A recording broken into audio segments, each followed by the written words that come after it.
Yeah. Yeah. Well, it's a good challenge, isn't it? I mean, you learn from Yeah, experience, don't you? You don't yeah, know. You don't appreciate the mountain unless you try to climb it, yeah. or it's very hard to appreciate it from the ground. So, yeah, these challenges. Many times, children will try things and they will fail, and they will learn from that experience. Yeah, yeah. In fact, in most things, there in most in most play in most games, there's a huge element of failure involved. There's a Mm, huge element of failure. People fail um, all the time. What was that? I was looking at some statistic of shots in basketball, and the top players um, only hit around 50% of their shots. mm, That's because they're under high stress, high pressure situations in the game, and the defense they're playing against is good as well. And and so the result is only 50%. I mean, how many shots does it take from a striker in football before they score a goal? Maybe 20, maybe 30 shots before they score. So there's a lot of uh, failure and repetition and refining and honing certain skills um, in order to understand the difficulty of certain activities. mm. And I think a lot of the things that children do are really difficult.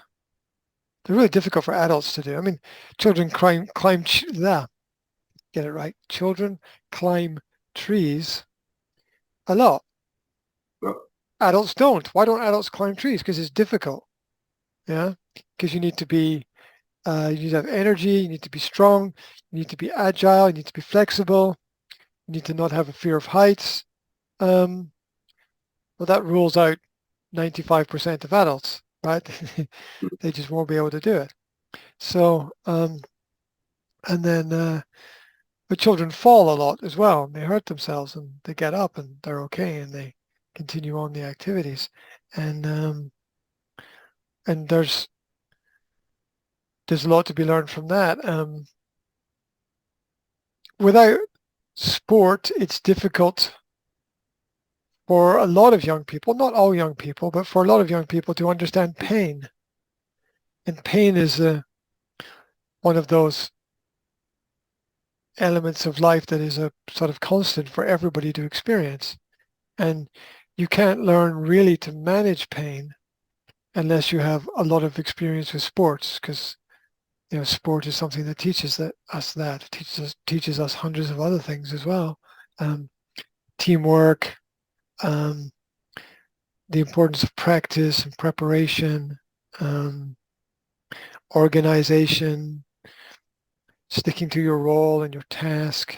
Um, um, the Teaches us value as well, personal value as well as financial value and economic value in things. So there's a lot that can be learned from all those different activities, and and children need the challenges. Um, Adults need the same challenges as well. Actually, mm.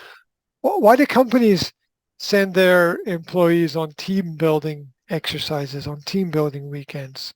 What do the people do? They play. They solve puzzles, right? And Mm. solving puzzles is part of the gamification of life. And so that's play and experiment to solve the puzzles in the same way that the children do all of the time. And problem solving is an essential skill in life. Mm. That can't solve problems, can't get anywhere. So so all of these things matter.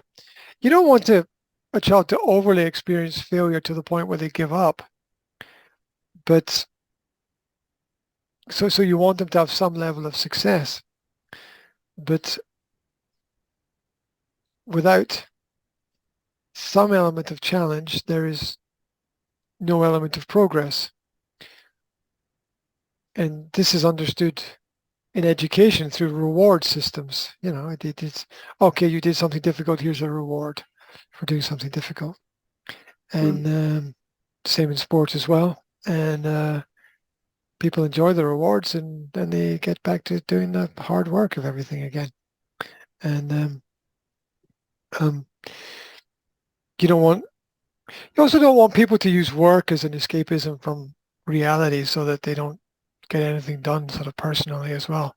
That's another aspect. But through children, we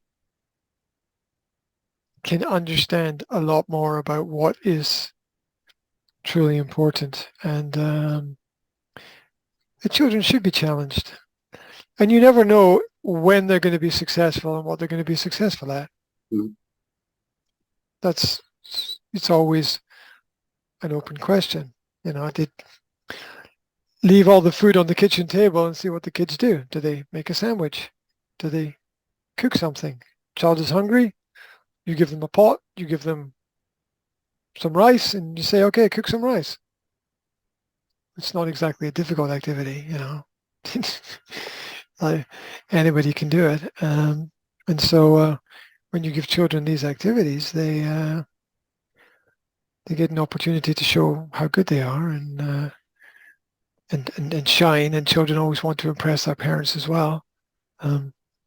Children are always looking for their parents' appreciation, which is kind of natural. So it's nice to have different children to mix with as well. That's another good thing. One of the more important things, though, is that they get to mix with children who are different ages. It actually becomes a problem for children if they're stuck with children the same age, because you can't learn anything from anybody who knows the same as you.